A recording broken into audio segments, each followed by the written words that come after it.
Hello everybody, Happy New Year! Woohoo! It's finally 2025. And to kick it off, let's start with a new model locomotive review. And as you can tell by the title and by what you're seeing on screen, it is none other than Union Pacific 844. The model you see here, of course, really needs no introduction at all, like I just introduced it. Well, this model is an older run made by Athearn Genesis, and this model does sport DCC with sound. And let's take a look at the box, which is just right behind the locomotive.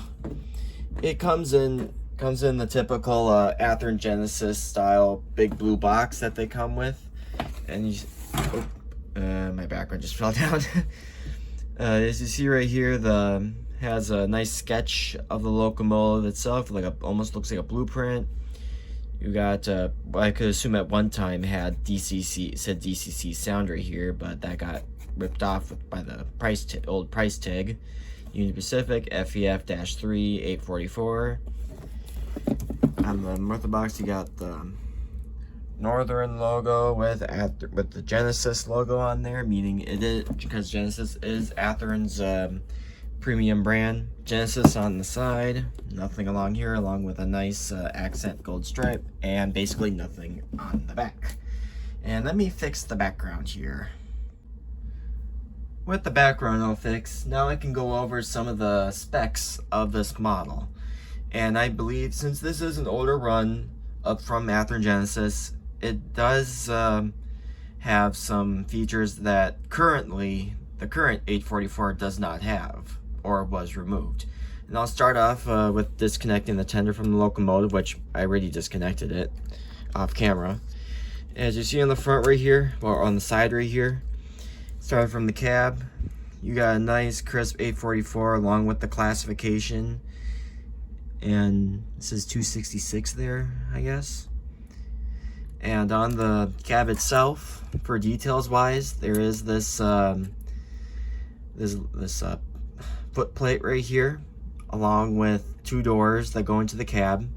Now the right door, on the engineer's side, is spring loaded, so you can open it and close it, along with the windows actually do the rear part does slide forward, and it's kind of hard to do that. And then lastly on the roof, looks like it does have a radio antenna right there, and also has an opening roof vent for heat to escape. Then along the side, you got a nice bright red valve wheel right there. Then you got the trailing truck that kind of just dangles, but it's nicely molded with a nicely painted caps on the axles bearings. And then you got the nicely made drivers, which there's no suspension on this model, but they do have enough side to side They do go side to side in order to take sharper curves, and from what I know, this is specifically designed to take 22-inch curves or more. Then you got more piping, and this is a little loose, probably needs to be resecured. You got the cylinders and all the connecting rods and where the piston rods are. Those look beautiful.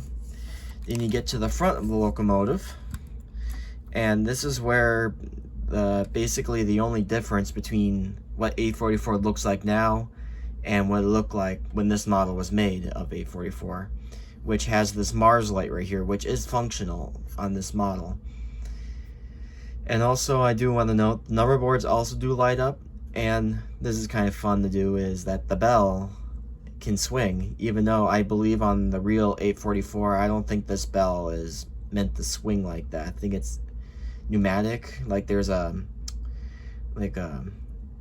I don't know what that part of the bell is, but the part rings the bell and the bell's like stationary. Unless that's 44 Teens thing, but I'm not sure if 844 has an actual swinging bell. You might have to let me know in the comments below. And also on the front, it does have the iconic elephant ears or smoke deflectors, which channel air and supposedly lift the smoke from the smokestack up in the air, so there's better visibility for the drivers, or well, that's the British term, engineers and the firemen. Then also on top, you got the, I don't know what this part is. I'm still learning locomotive terminology, but I do know smokestack as the twin smokestacks. There's the whistle. Right here, these are the safety valves. And on the back here, you got two steam generators or steam dynamos, which power all the electronics on the locomotive. And the other side, you got pretty much the same detail, except you got some different plumbing along the side. Also on the chassis, you can see that it has brake shoes, and these lines right here. Not sure how well you can see those. Those are the sanding tubes to dispense sand on the wheels for when the locomotive needs more traction. Most likely during the winter or going up a steep grade when the track's all wet. So other than that, that's pretty much the locomotive. Now to go over to the tender. The tender here is, I believe, probably an older configuration of 844's tender, because it is an oil burner, but originally built, 844 was a coal burner. But in 1945, pretty much a year after it was built, they removed all the coal firing equipment and they converted it to oil. And this is of course Union Pacific's classic Centipede tender, which has an articulated truck, two-axle truck on the back right there, and these 5 axles are in one piece. However, for this model to negotiate better curves, these, like the drivers on the locomotive, can go side to side. Other than that, it has the water hatches, the grab irons, and the dipstick is right here, but I guess that's missing on my model. But again, there's all kinds of nice detail up on top, unless this is the dipstick right here to check the oil level. And you can see the doors right here, which would have been for the coal load, but of course those don't work anymore. And you can see there's the part of the PCB board sticking out, along with the DCC harness plug that is attached to the locomotive and tethers and plugs into the tender itself. So yeah, also here's some also it does include some of the storage units, which I believe nowadays either one of these little storage boxes contains the positive tray control, which I believe Union Pacific 844 is now equipped with that for mainline service. Also on the back, it does include the previous owner did put on a key decoupler, and it doesn't have Athearn's McHenry couplers, which were known to be not the greatest. Also, it does have but these right here aren't painted, but those I believe were supposed to be the marker lights and the headlights up above. But if I show a picture right here, 844's tender looks a lot different, and there's actually a headlight in the middle, in the middle of the back of the tender, and no longer up on top. So yeah, that's kind of let me put everything back as it should be. Now with the locomotive and the tender now properly rearranged, now let's cover over some specs along with the history of not only 844 but of its class. Built in December of 1944, Union Pacific 844 was the very last of her class and of her type for the Union Pacific Railroad. 844 is an FEF-3 class, which FEF means 484, which is basically saying her wheel arrangement, which she has 4 pilot wheels, 8 drivers, and 4 trailing wheels underneath the firebox, which also helps support the cab. In total, there was 45 locomotives in the FEF class of steam engines for Union Pacific. Of course, 844 being the last, but the first was 800, which unfortunately 800 was scrapped along many other of 844's siblings. And I believe, according to some sources, there is only 4 FEF class locomotives and 844 is the very last of the FEF-3 type. As built, she was originally a coal burner. However, in 1945, a year after she was built, she was converted to run on oil. And ever since her conversion, she has been an oil burner all the way to the present day. During her revenue service, it was rather uneventful. She mainly pulled fast passenger services all across the country, mainly on the Union Pacific Overland Route mainline, which boasted the Overland Limited Express. However, toward the late 1950s, like 1957, 1958, most railroads were outing out of their getting rid of their steam locomotives in favor of diesels and sometimes electric locomotives. Union Pacific was no different. Their uses of diesels pretty much took over all the steam engines, and 844 is one but a few that were very lucky to make it into preservation. At the end of 844's revenue service, she actually became an experimental snow melter along with Challenger class numbers 3710, while the rest of the FEF-3s were unfortunately scrapped. However, in 1960, Union Pacific actually saved this locomotive, and they decided to use her for steam excursions, all across the country mostly. Also in 1960, she did go through a rebuild to help with the excursion services, and since then she's put on hundreds of thousands of miles, crisscrossing the nation and becoming pretty much the face of the Union Pacific Heritage Steam Program. Also during that time, she went to many different events, like the 1984 World Fair. She also led a procession of special trains from Kansas City Union Station in Kansas for World War II veterans to celebrate the 100th birthday of the President Dwight D. Eisenhower, also known as the Eisenhower Centennial Special. Also, 844 was featured in a couple of movies as well, and she also double-headed with Southern Pacific 4449 on occasion for other excursions, events, and specials. And when this particular model of 844 was made, around probably 2009-ish, at the time, she had her Mars light, like I pointed out before. And nowadays, last I saw, she last ran in 2019, just before COVID hit. Pretty much she's been in storage ever since then, and from what I could tell on Union Pacific's website, there is no future excursions planned with 844. And I wouldn't doubt that she's probably due for an overhaul pretty darn soon. Now with the history of 844 all taken care of, let's go over to the layout so I can showcase this model's sounds, effects, and also her performance. Now with the locomotive up on the track, let's turn on the track power. As you saw right there, the number board's turned on. And also F0, of course, turns on the headlight, which I'm not sure if you can tell based on here, but if I turn off the overhead light here, you should be able to see the headlight a lot better.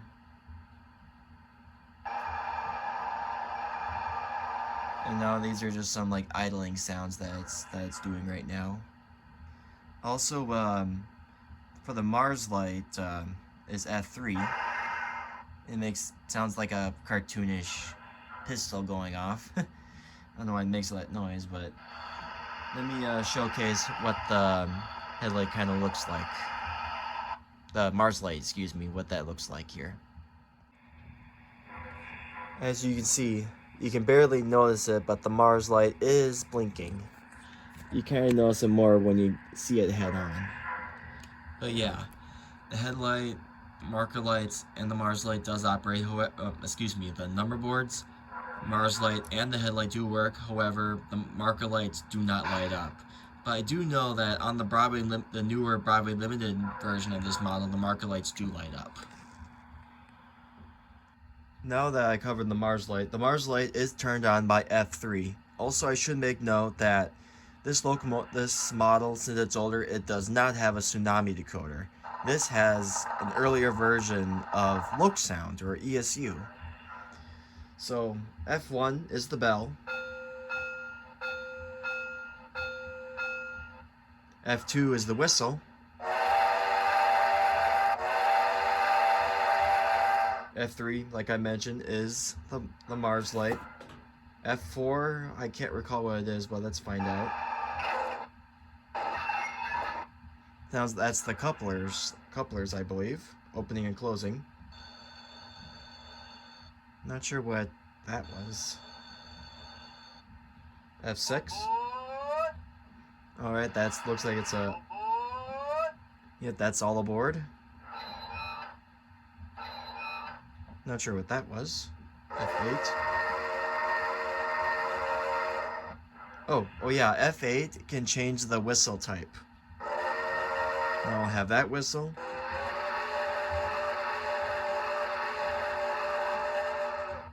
Yeah, basically, when you press F8, you can change the whistle type or different types of whistles.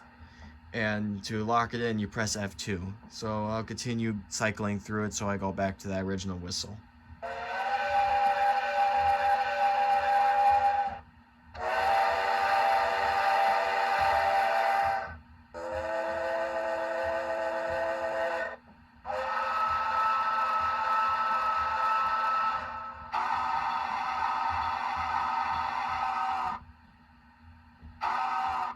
Yeah, I'm keeping that whistle. Because that's a Hancock 3 chime is what currently a 44 possesses. The same whistle as a big boy and also the Challenger type. F9. I'm not sure what that does. I don't know what that was. F10.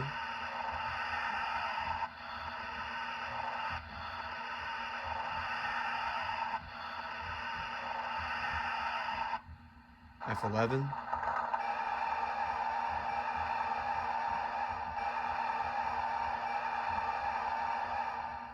Yeah, that's just a sample of some of the functions that this locomotive has. F12. Okay, F12 is the mute. F13. That does something, but that noise right there. What's kind of funny is that this is an oil burner, but yet it has the sound of coal falling down or being shoveled into the firebox. So that's kind of weird. So yeah, that's kind of a basic rundown of some of the sound effects of this locomotive, and it's absolutely amazing to hear all that. So let's see how slow it can crawl. This is 1 speed step. Also note that it has been a while since this locomotive has run, so it might need a little bit of throttle in order to move. There we go. Whoop. There we go. That's a little too far, but that's close to about 20 speed steps. Let's see, 1 speed step, 2, 3, 5, 10. Yep. It seems about 9 or 10, that's when the locomotive starts moving. So it could be due to the programming of this model. But at speed step 6, it's kind of when the model slows down a lot.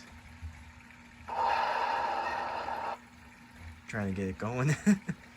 There we go. But yeah, the locomotive has amazing control. And you hear the individual chuffing.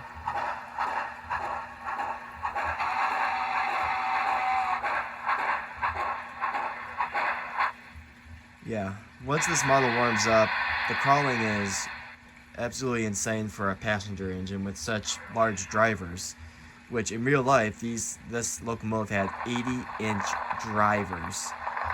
And for other statistics that I think I forgot to mention, the locomotive, for horsepower-wise, does produce 4,000. Sometimes it just makes those noises. For horsepower, the locomotive does make 4,850 horsepower.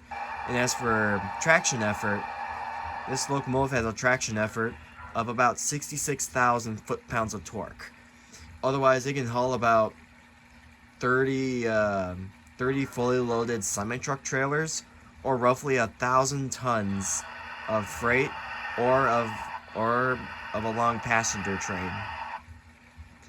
So now with the sound demo and a little extra facts about the little statistics about the locomotive, let's back up and hitch on to a small freight train that I devised, and then sit back, relax, and enjoy some nice shots of 844 going around my layout.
So yeah, this model of 844 by Athearn Genesis is by far an excellent performer.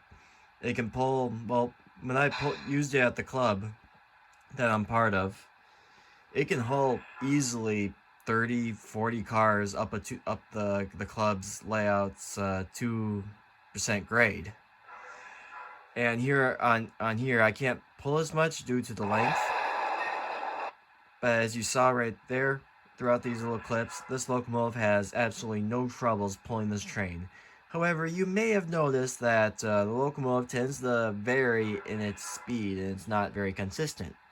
Well, that's one thing that the Loc sound decoder, which is programmed into this locomotive, somehow, when it goes up and down inclines or declines, it slows down when it goes up, and it goes faster when it goes down, much like a real steam locomotive. So when it goes uphill, it drastically slows down the locomotive, and it also makes the chuffs more pronounced. So it makes it sound like it's working a lot harder to get up that grade. And same thing for going down the grade. The locomotive speeds up, and the chuffs go a lot faster because it's going downhill. So yeah, that pretty much covers my review of Athearn Genesis' earlier run of Union Pacific FEF-3 class locomotives. And usually on the market, you can find these online for in the $300 to $500 range, give or take. I got mine at a train show for way less than that. And honestly, it's worth every penny. I'm trying to make all the little comments here between the sound effects that it randomly makes. So, with all that being said, this has been CJ Fox. I hope you guys have a wonderful new year and a happy 2025. And I'll see you guys in the next video. Bye bye.